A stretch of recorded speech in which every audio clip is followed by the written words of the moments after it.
تو آپ کسی کو خالی کاغذ پہ دستخط کرنے کا کہیں.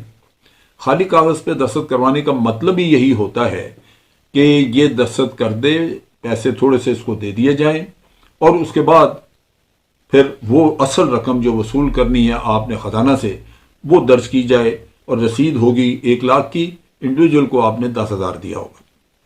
یہ وہ طریقہ کار ہے جس کے ذریعے یہ پیسے کھاتے ہیں. اب یہاں پہ یہ چیزیں جب سامنے آئیں تو صرف اس شخص کی وجہ سے نہیں آئیں. یہ تو روتا رہا، یہ کہتا ہے جب میں 4 سال جیل میں تھا تو میری ماں کو صرف 500 روپیہ پیچھے دیا جاتا تھا مہینے کا.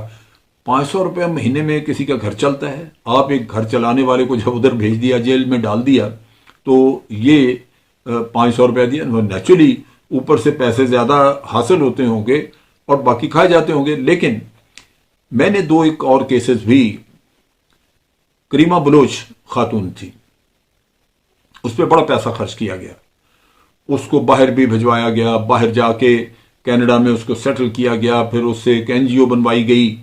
یہ بڑے پیمانے کا کام تھا جو اس سے کروایا گیا. لیکن اینڈ پہ آ کے اس کو پیسہ دینا بند کیا. پھر ان کو خدشہ پیدا ہوا کہ پیسہ کم تو دے رہے تھے، لیکن خدشہ یہ پیدا ہوا کہ یہ اب راز نہ اگلنا شروع کر دے. کیونکہ 2 ایک جگہوں پہ لوگوں نے راز اگلنے شروع کر دیے تھے.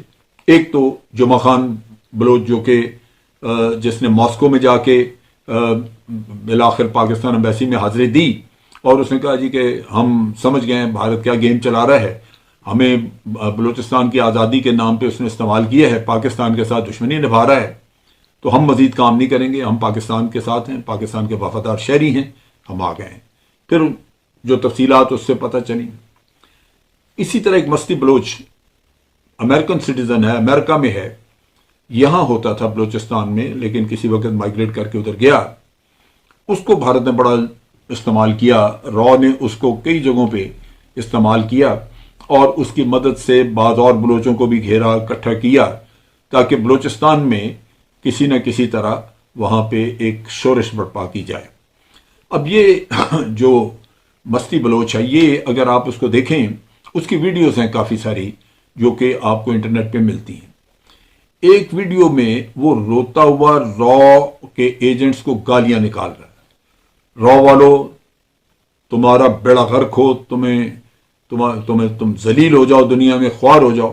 اور وہ ساری کہانی بتاتا ہے کہ مجھ سے انہوں نے کام لیا، لیکن جو پیسہ حکومت کو انہوں نے بتایا کہ ہم نے وصول کیا، یہ حکومت سے وصول کیا ہوا تھا انہوں نے جو پیسہ، وہ یہ خود کھا گیا اور مجھے کچھ نہیں دیا، یا مجھے بڑا تھوڑا سا دیا. سارا جھگڑا یہی تھا. ورنہ وہ آدمی امریکہ میں بیٹھا پیسہ وصول کر رہا تھا، اور ساتھ را کی مرضی کے مطابق جو اس سے کام لینا چاہتے تھے وہ کر بھی رہا تھا. ایک مجمع اکٹھا کرنا، یا دوسرے بلوچوں کو گھیر کے لا کے آگے ان سے، یا کوئی اپنے ساتھی دوست لے آیا اور احتجاج کرنا ہے تو اس میں بٹھا دیا. بہر صورت وہ ان کے لیے ایک لحاظ سے یوزفل تھا، کام کر رہا تھا. لیکن ہوا یہ کہ جب اس کو پیسہ پرومس جو کیا گیا وہ نہیں دیا، یا یہ کہ پہلے اس کو مثال کے طور پہ 1 لاکھ روپیہ ہر ایونٹ کا دیا جاتا تھا، تو اب آ کے اس کو 10-15 ہزار دینا شروع کر دیا. وہ سمجھ گیا کہ یہ ان کے لوگ پیسہ کھا رہے ہیں، لہذا اس نے اپنی ویڈیوز میں برملا کہا کہ بھارت استعمال کرتا ہے، را استعمال کرتی ہے لوگوں کو، لیکن یہ کرپٹ ہیں، چور ہیں، یہ پیسے خود کھاتے ہیں، ہمارا نام لیتے ہیں. تو اس پہ وہ شخص پھٹ پڑا. اب یہ ویڈیوز اور یہ شواہد جو ہیں یہ موجود ہیں. اب آپ سوچئے کہ ٹھیک ہے، انٹیلیجنس ایجنسیز بعض کام بھی کرتی ہیں، بھارت نے بھی کیے ہیں، انہوں نے بھی کافی پاکستان میں انتشار پھیلانے کے لیے افغانستان کی سرزمین استعمال کی. یہ یا ان کا باپ بھی یہ کام نہیں کر سکتا تھا اگر افغانستان سے NDS اس کے ساتھ شریک نہ ہوتی. NDS شامل تھی، امریکہ کا تحفظ تھا، اس کے ناک کے نیچے بیٹھ کے یہ کام کیا. لیکن آج اگر چیک کیا جائے تو جتنے لوگ بھارت کے را کے نیٹ ورک کے لوگ یہاں افغانستان میں کام کر رہے تھے اور یہ پورا نیٹ ورک چلا رہے تھے، آج اگر ان کی جائیدادیں چیک کی جائیں تو آپ کو اندازہ ہوگا کہ کتنے بڑے پیمانے پہ روپے پیسے کی خرد برد کی جاتی ہے، اور را میں کتنی زیادہ کرپشن ہے. یہ ہوش ربا ہے اور آنکھیں کھول دینے والی چیزیں ہیں.